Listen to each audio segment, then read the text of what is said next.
प्रिय विद्यार्थियों, BA part first year के प्रथम प्रश्न पत्र के ई व्याख्यान में आपका स्वागत है। विद्यार्थियों, आपसे अपेक्षा की जाती है कि आप इन ई व्याख्यानों को निरंतर सुन रहे होंगे और लाभान्वित हो रहे होंगे। एक महत्वपूर्ण बात आप लोगों के अध्ययन से संबंधित ये है कि हिंदी के अंतर्गत आप कविता पढ़ते हैं, सुनते हैं, तो उसके लिए आपके समक्ष पुस्तक होना अति आवश्यक है जो आपके सिलेबस में निर्धारित की गई है, भक्ति काव्य। क्योंकि इससे जब आपके समक्ष जो कविता पढ़ाई जा रही है, जिसका ई व्याख्यान आप सुन रहे हैं, यदि वो पाठ आपके सामने होगा, वो पुस्तक आपके पास होगी पढ़ने के लिए, तो आप अवश्य ही उससे ज़्यादा अधिक समझ पाएंगे, ज़्यादा कुछ ग्रहण कर पाएंगे। अमूमन देखा गया है कि विद्यार्थी पुस्तक खरीदने में आनाकानी करते हैं, लेकिन आप लोगों को ये परामर्श है कि आप अपनी टेक्स्ट बुक अवश्य खरीदें और उनसे अध्ययन शुरू करें। विद्यार्थियों, आपको प्रथम प्रश्न पत्र के अंतर्गत जो भक्ति काव्य है आपकी पुस्तक, उसमें संकलित कृष्ण भक्त कवि रसखान को मैंने पढ़ाना प्रारंभ किया था। रसखान कृष्ण भक्त कवि हैं और उनकी कविता कृष्ण भक्ति रस से, प्रेम से, उनके सौंदर्य से इतनी सराबोर है कि उनके काव्य को ही रस की खान कह दिया गया है। कृष्ण पर रचित उनकी कविता रस की खान है, रस से आप्लावित है, रस से परिपूर्ण है। रसखान ने सुंदर ब्रिज भाषा में कवित्व और सवैयों के माध्यम से श्री कृष्ण की रूप माधुरी, गोपियों का प्रेम, कृष्ण की लीलाएं और अपनी भक्ति और सौंदर्य का अद्भुत वर्णन किया है। मैं आज आपको पद संख्या 7, 8 और 9 की व्याख्या कराऊंगी। मैं पद पढ़ रही हूँ, पद का पाठ कर रही हूँ, ध्यानपूर्वक सुने। ब्रह्मा में ढूंढ्यो पुराणन गायन, वेद ऋचा सुनि चोगुने चायन, देखियो सुन्यो कबहू न कितो वह, कैसे स्वरूप कैसे सुभायन, टेरत हेरत हारी परो रसखानी, बतायो न लोग लुगायन, देखो दुरो वह कुंज कुटीर में, बैठो पलोटन राधिका पायन। प्रस्तुत पद में रसखान कहते हैं कि श्री कृष्ण को सर्वत्र ढूंढा गया, सर्वत्र ढूंढा गया, कहाँ कहाँ ढूंढा गया, किन किन स्थानों पर ढूंढा गया, लेकिन वो ईश्वर, वो कृष्ण, वो परमात्मा कहाँ विराजता है? जहाँ प्रेम होता है, जहाँ समर्पण होता है, जहाँ विश्वास होता है। न कि पुस्तकों में, धार्मिक पुस्तकों में, वेदों में, ऋचाओं में, पूजा पाठ में, पूजा आदि बाह्य कर्म कांडों में ईश्वर या परमात्मा निवास नहीं करता है। कबीर 15वीं शताब्दी में इस बात की बहुत ही डंके की चोट तीखे शब्दों में उद्घोषणा कर चुके थे कि वो पाहन पूजे तो हरि मिले, अर्थात वो पत्थरों में नहीं, मंदिरों में नहीं, मस्जिद में नहीं, काबे में, कैलाश में कहीं नहीं है। वो तो पुह बाते पासरा जैसो तत्व अनूप, जैसे पुष्प के भीतर गंध निवास करती है और वो दिखाई नहीं देती, वैसे ही वो परमात्मा सर्वव्यापी है और कण कण में व्याप्त है। दूसरी बात, हमारे भीतर ही समाहित है। तो यहाँ पर उससे मिलती जुलती भावना यहाँ पर रसखान के द्वारा व्यक्त की गई है कि वो जहाँ प्रेम है, जहाँ उन्हें प्रेम प्राप्त होता है, जहाँ उन्हें समर्पण मिलता है या निष्ठा होती है, वहीं वो बैठे हुए हैं और कृष्ण तो प्रेम के वशीभूत हैं। इस पद में रसखान ने ऐसा वर्णन किया है। कवि कह रहे हैं, रसखान कह रहे हैं कि मैंने उसको ब्रह्म में ढूंढा, पुराणों में ढूंढा, पुराणों में अध्ययन अध्यापन किया, ढूंढा, वेद की ऋचाओं में गा गा करके मैंने ढूंढा और वेद की ऋचाएं मैंने सुनी भी चौगुने चाव से, अर्थात बहुत अधिक उत्साह से, उमंग से मैंने उस ईश्वर को, श्री कृष्ण को ढूंढना प्रारंभ किया कि वो मुझे कहाँ कहाँ मिल सकता है।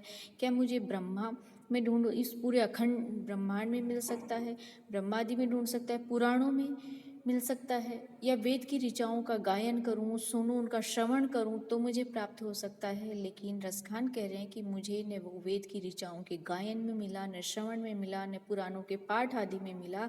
मैं उनको सर्वत्र इन पुस्तक आदि, ज्ञान आदि की जो पुस्तकें हैं, धार्मिक पुस्तकें हैं, ग्रंथ हैं, मैं उनमें ढूंढता ही रहा, लेकिन मुझे वो नहीं प्राप्त हुई हैं। तो प्रस्तुत पंक्ति से ये सिद्ध होता है कि वो ईश्वर है या परमपिता परमात्मा है, वो पुस्तकों में निवास या धार्मिक पुस्तकों के पठन वाचन से निवास नहीं करता है। वो प्रेम का भूखा है, प्रेम की वशीभूत है और समर्पण के वशीभूत है। देखियो सुनियो कबहू ने कितो, वह कैसे स्वरूप और कैसे सुबहन। कवि की कामना है, कवि चाहते हैं कि उसको कभी देखा नहीं, सुना नहीं, उसका स्वरूप कैसा है, सुभायन है, उसका स्वभाव कैसा है, प्रकृति कैसी है। कवि की बहुत तीव्र इस बात की जिज्ञासा है कि मैंने उसके बारे में कभी देखा सुना नहीं, उसका आकार प्रकार स्वभाव प्रकृति वो दिखने में कैसा है, ये सब मैं जानना चाहता हूँ। और अपनी इसी ज्ञान इच्छा के प्रति अपनी इसी जिज्ञासा को लेकर के उन्होंने वेद ऋचाएँ आदि भी खंगाल डाली, लेकिन उन्हें कुछ भी संतुष्टि प्राप्त नहीं हुई, उन्हें जानकारी नहीं हो पाई कि वो परमात्मा कैसा है। टेरत हेरत हारी पर्यो, रसखान कह रहे हैं कि मैं उसको पुकारता रहा, टेरत पुकारता रहा, हेरता रहा, उसको खोजता रहा, ढूंढता रहा, हार गया अर्थात मैं थक गया, लेकिन मेरी खोज यात्रा थक गया मैं ऐसा करते करते, लेकिन परिपूर्ण नहीं हुआ। रसखान कह रहे हैं कि मैंने अनेक स्त्री और पुरुषों से उसके बारे में पूछा भी सही कि वो कहाँ है, कैसा दिखता है, लेकिन कोई भी मेरे इस प्रश्न का उत्तर देने में सक्षम नहीं था, किसी के पास इसका जवाब नहीं था। अब रसखान कह रहे हैं, बड़ी रुचिकर पंक्ति है, देखो दुरो वह कुंज कुटीर में बैठो पलौटत राधिका पायन। रसखान कह रहे हैं कि देखो मैंने सब जगह पूरे ब्रह्मांड में ढूंढ लिया, वेदों में, ऋचाओं में, स्त्रियों से, पुरुषों से, मैंने सबसे पूछ लिया, हेरता रहा, पुकारता रहा, लेकिन अंततः वो कहाँ बैठा है, वह कुंज कुटीर में बैठा हुआ राधिका के पैरों को पलोटत दबा रहा है, अर्थात जहाँ राधिका उनकी प्रेयसी है, उनकी आह्लादिनी शक्ति है, उनके उमंग उल्लास का आधार है, आदि प्रकृति है, वो उनके पास बैठ करके उनके चरणों को दबा रहे हैं, अर्थात श्री कृष्ण राधिका के प्रेम के वशीभूत होकर के उनके चरणों को दबा रहे हैं। कुंज कुटीर में विहार किया है, आनंद किया है और उसके पश्चात वो बैठ करके राधिका के चरणों को दबा रहे हैं। तो इससे ये सिद्ध होता है विद्यार्थियों कि प्रभु है वो ऊंचा नीचा नहीं देखता है, वो प्रेम के वशीभूत है और राधिका के प्रेम में पढ़ करके वो उनके चरणों की, वही जहाँ प्रेम है वहीं ईश्वर का निवास है। इससे ये सार निकलता है इस बात में। तो यहाँ पर कुंज कुटीर अनुप्रास अलंकार है, टेरत हेरत अनुप्रास अलंकार है, सुंदर और कवित्व के माध्यम से कवि ने अपने भावों को यहाँ पर व्यक्त किया है। अगला पद है वो है सवैया। कानन दे अंगुरी रही वो, जब ही मुरली धुनी मंद बजे हो, सोहनी तानन सो रसखानी, अटा चढ़ी गोदन गहे तो गहे, तेरी हेरत सिगरे ब्रज लोकनी, काली को कितनो समझे हो, मायरी व मुख की मुस्कानी, समारी न जहे न जहे न जहे। प्रस्तुत पद में कहा जा राधु कृष्ण की जो बांसुरी है, जो उनके व्यक्तित्व का एक अभिन्न अंग है, अमिट हिस्सा है, जो कभी उनसे पृथक नहीं होती है, उसका प्रभाव कितना मारक है, उस एक वशीकरण मंत्र के समान वो सुनने वाले पर प्रभाव डालती है, उसका यहाँ पर गोपियों के द्वारा वर्णन किया गया है कि जब कृष्ण वृक्ष की किसी शाखा को पकड़ करके यमुना किनारे उस बांसुरी की मधुर सुन में वो मुरली को बजाते हैं बांसुरी को, तो उसकी जो तान होती है उससे सुर निकलते हैं, उनका प्रभाव एक किसी जादू के समान नहीं, जादू के समान होता है, बहुत ही प्रभावशाली है, सुनने वाला मानो पूर्ण रूप से उसके नियंत्रण में या वशीभूत हो जाता है। तो गोपियाँ कह रही कानन दे अंगुरी रही वो, जब ही मुरली धुनी सुनी मंद बजे हो। मुरली की धुन है वो मंद मंद जब बजती है, तो हे सखियों यदि अपने आप को बचाना है तो कानों में उंगली दे लेना चाहिए। जब कृष्ण कानन अपने वन में जाते हैं, गाय चराने के लिए जाते हैं, या अपनी स्वाभाविक स्वयं प्रेरित होकर के जब मुरली का वादन करते हैं, वेणु वादन करते हैं, तो अपनी उंगलियों में अपनी रक्षा के लिए कि ताकि हम उसकी मोहनी तान में न फंस जाएं, हमें उंगली दे करके रह लेना चाहिए, ताकि हमारे कानों तक, हमारे श्रवण इंद्रियों तक वो मधुर स्वर ना पहुँचे। मोहनी तानन सो रसखानी, अटा चढ़ी गोधन गहे तो गहे।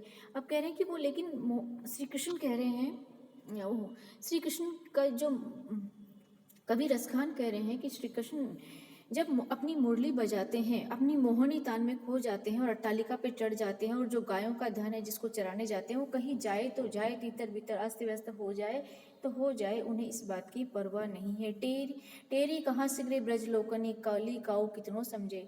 और यहाँ के देखो ब्रज के लोग हैं, उनको भी कोई कितना ही समझाए, कितना ही रोके, लेकिन ब्रज के लोग भी उनके उस प्रभाव के से पूर्ण रूप से आबद्ध हो गए हैं, क्योंकि जो मुरली की तान है वो इतनी मधुर है, इतनी प्रभावशाली है कि उसके बरबस सुंदर स्वरों के आकर्षण में बंधे बिना नहीं रह जाता, उसके पीछे व्यक्ति खिंचता ही चला जाता है। तो ब्रज के लोगों के साथ भी यही हुआ है। गोपियां कह रही हैं कि हे सखी, एक सखी दूसरी सखी से कहती कि मायरी वाह मुख की मुस्कानी, समरी न जहे न जहे न जहे, कि हे माई, हे सखी, उस मुख की मुस्कान, उस मुख की अर्थात श्री कृष्ण के उस सुंदर मनमोहक मुख की मुस्कान को यदि देख लिया जाए तो फिर ये हृदय है वो संभाले नहीं संभलता है। न जहे अर्थात बारंबार इस बात की आवृत्ति, इस बात की द्योतक है, इस बात की प्रतीक है कि यदि श्री कृष्ण की मोहक मुरली की तान को सुन लिया, उसकी मनमोहक मारक प्रभावशाली मुस्कान को यदि देख लिया, तो फिर कोई व्यक्ति स्वयं के नियंत्रण में रह ही नहीं सकता है। अर्थात यहाँ पर मुरली की धुन और कृष्ण की बांसुरी, इन दो की प्रभावशालीता का, उसकी मारक शक्ति का, उसके आकर्षण का बड़े ही सुंदर शब्दों में कवि के द्वारा सुंदर सरल ब्रज भाषा में वर्णन किया गया है। मोहनी तानन अनुप्रास अलंकार है और पुनरावृत्ति यहाँ पर की गई न जहे शब्दों की, यहाँ पर पुनरावृत्ति के माध्यम से उसके प्रभाव को अभिव्यक्त किया गया है, गहे गहे आदि के माध्यम से। अगला पद है विद्यार्थियों, जहाँ दिन ते वह नंद को छोरो, या बन धेनु चराई गयो है, मीठनी तानी गोधन गावत बैन बजाई रिझाए गयो है, वादिन सो कछु टोनो सो के रसखानी हिये में समाये गयो है, को न काहो की कहानी करे, सिगरो ब्रज बीर बिकाए गयो है। अब यहाँ पर इस पद में वही कहा गया है, श्री कृष्ण ने जाने ब्रजवासियों पर, गोपिकाओं पर एक जादू के समान प्रभाव, इंद्रजाल सा प्रभाव उन पर, उनके हृदय पर, उनकी आत्मा पर अंकित हो गया है कि वो उस प्रभाव से बाहर ही नहीं निकल पा रहे। यहाँ पर वही पूर्ववत प्रसंग की भांति यहाँ गोपियाँ कह रही हैं कि जिस दिन से हमने नंद का वो छोरा अर्थात नंद का वह पुत्र श्री कृष्ण है, जब से इस वन में धेनु गायें चराने गया है, और जब श्री कृष्ण वन में गायें चराने जाते हैं, उनके साथ में गायें होती है, लाठी होती है, और उनका प्रिय जो वाद्य है, उनकी बांसुरी है, वो सदैव उनके साथ में रहती है। और बांसुरी का जब वो वादन करते हैं, वेणु वादन श्री कृष्ण करते हैं, तो उसकी मीठी तान, मीठा सुर जय लय निकलता है। गोधन को चराते चराते वो गाते जाते हैं, बांसुरी बजाते जाते हैं, तो वो स्वर और वो शब्द इनको रिझा गए हैं, अर्थात बरबस्ट हम उनकी ओर आसक्त हो गई हैं, उनके स्वर की तरफ, श्री कृष्ण के उस स्वरूप की तरफ गोपियाँ कह रही हैं कि हमें रिझा लिया है, आसक्त कर लिया है, हम उनके स्वरूप पर मुग्ध हैं, उनसे प्रेम करती हैं। वादिन सो जिस दिन से, जिस प्रथम दृष्टि में उन्होंने कृष्ण को स्वरूप में देखा है कि वो गायें चराने जा रहे हैं, बांसुरी उनके साथ है, बांसुरी से जो मधुर मनमोहक लय तान सुर निकल रहे हैं, उनसे हम रीझ गई हैं, उनकी ओर आकृष्ट हो गई हैं। उस दिन से ऐसा लग रहा है कछु टोना सा, कुछ जादू जैसा, इंद्रजाल जैसा प्रभाव हमारे हृदय में समा गया है। रसखान कह रहे इंद्र जादू का प्रभाव क्या होता है, सामान्य वस्तु या व्यक्ति या क्रिया व्यापार से बहुत अधिक होता है। तो यहाँ पर ऐसा लग रहा है कि कृष्ण की वेणु वादन ने कुछ प्रभाव जादू के समान उनके हृदय पर समा गया है, और वो बाहर ही नहीं निकल पा रहा है। संपूर्ण उनका अस्तित्व, व्यक्तित्व उस वेणु वादन के इर्द गिर्द ही घूम रहा है। को न काहू की कहानी करे, और सबसे बड़ी बात, जो हम स्त्रियां हैं, सामाजिक मर्यादाओं, पारिवारिक लोक मर्यादाओं, कानी मर्यादा, लाज, इन सब का ध्यान रखते थे। जब से हमने श्री कृष्ण की देखा है, उसकी मधुर मुस्कान को देखा है, उसके सुंदर वेणुवादन को सुना है, तब से क्या हो गया, मानो सगरो ब्रज बीर बिकाए गए, कि सारा का सारा जो ब्रज है वो उसके पीछे बिक गया है, अर्थात मानो श्री कृष्ण ने खरीद लिया है और हम संपूर्ण रूप से श्री कृष्ण के हो गए हैं। बिकने का मतलब है कि हम पूर्ण रूप से उनके हो गए हैं, कि मानो उनके दास हो गए हैं। उन्होंने अपनी अपनी मीठी मुस्कान के पीछे, मीठी मुरली वादन के पीछे, अपने मनमोहक सौंदर्य के बदले में उन्होंने मानो हमने खरीद लिया है और हम उनके कृतदास हो गए हैं, बिक गए हैं। ऐसा यहाँ पर रसखान के द्वारा वर्णन किया गया। प्रस्तुत पदों में अपने प्रस्तुत सवैये के अंतर्गत रसखान गोपियों के या उन गोपांगनाओं के, ब्रज की स्त्रियों का वर्णन किया गया है कि किस भांति वो श्री कृष्ण के प्रेम, सौंदर्य और मुरली में बन करके सामाजिक परंपराओं, लोक मर्यादाओं को भी विस्मृत करती जा रही हैं। सुंदर सरल ब्रज भाषा का प्रयोग किया गया है। अगला कवित्व है विद्यार्थियों। अब की गई खिरक गाय की दुहाई को बावरी वे आई डारी दोहनी यो पानी की। को कहे छरी को कहे भोन भरी डरी को कहे मरी गति हरी अखियान की। सास व्रत ठाने नंद बोलत सयाने धाई। दोरी दोरी जाने मानो खोरी देवतान की। सखी सब हासे मुरझानी पहचानी कहूँ देखी मुस्कानी व अही रस खाने की। अब यहाँ पर उस स्त्री का, उस गोपिका का वर्णन किया गया है जो श्री कृष्ण के मनमोहक रूप को देख लेती है और उसका प्रभाव उस पर कैसा होता है। एक स्त्री खिरक अर्थात अपने बाड़े में जहाँ उन्होंने एक पशुधन बांध रखा था, वहाँ गाय के दुहाई, वो गाय को दुहने के लिए, दूध निकालने के लिए बावड़े में जाती है। बावड़ी में आई, लेकिन वो अपने जिस कार्य को अधूरा ही छोड़ करके जिस कार्य के लिए जाती है, गाय का दूध दुहने के लिए जाती है बाड़े में, उस कार्य को अधूरा ही छोड़ करके दोहनी, जिसमें दूध दुहा जाता है, पानी की हाथ में जो दोहनी थी उसको वहीं डाल करके बावली सी हो करके वो अपनी सखियों के समक्ष आती कि न जाने कौन सा भयानक अजीब अद्भुत दृश्य उसने देख लिया हो, ऐसी प्रतिक्रिया करती हुई आती है। अब उसके उस विचित्र से स्वरूप को देख करके उसकी सखियां भांति भांति के अनुमान लगाते हैं, उसके परिजन भांति भांति के अनुमान लगाती कि न जाने क्या हो गया इसे। कोई छरी, कोई तो कह रहे हैं कि ये इसके साथ छल हुआ है, ये चली गई है, कोई करे कि भवन में ही ये डर गई है, इसने न जाने कोई भूत प्रेत देख लिया है, कोई भयावह वस्तु व्यक्ति को देख लिया है जो ये भयभीत हो गई है। को कहे मरी गति हरी आख्यान की, और कोई कह रहे कि इसकी आंखें ही हरी हो गई, अब ये तो मानो मरणासन है, मरने जैसी दशा इसकी हो गई है। अब उस स्त्री विशेष की सास है, वो व्रत ठानती है, नियम लेती है कि हे प्रभु, हे ईश्वर, ये स्वस्थ हो जाए, सामान्य हो जाए, प्रकृतिस्थ हो जाए। और कोई कह रहा है कि किसी सयाने नंद आदि दौड़ करके नंद आदि को बुला करके ले आओ, कोई सयाना समझदार व्यक्ति, कोई परिपक्व व्यक्ति इसकी दशा को देखेगा और इसका उपचार कर सकेगा, ऐसा करो। दोरी दोरी जाने खोरी देव, और दौड़ दौड़ करके सब इधर से उधर, सब में अफरा तफरी मच गई, सब अस्त व्यस्त से हो गए कि न जाने ये अब ये महिला, ये स्त्री, ये गोपिका मृत्यु को न प्राप्त हो जाए, इसने क्या देख लिया है ऐसा।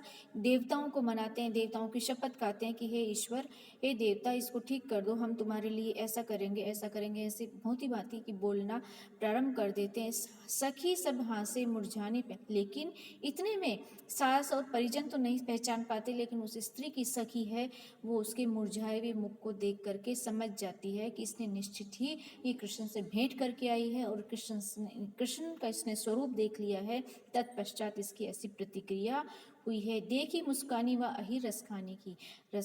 रसखान कवि कह रहे हैं कि उस अहीर के पुत्र की, नंद की मारक मुस्कान को, प्रभावशाली मनमोहक मुस्कान को देख करके इस गोपिका का, इस स्त्री का स्व पर नियंत्रण नहीं रहा और वो उसके शरीर पर, उसके मन पर भांति भांति की प्रतिक्रियाएं होती हैं। वो बावरी सी हाथ में अपनी दोहनी छोड़ करके और आ जाती है और वो अपने होश हवास में, संज्ञा में नहीं रहती है, मानो ऐसी इसकी स्थिति हो जाती है।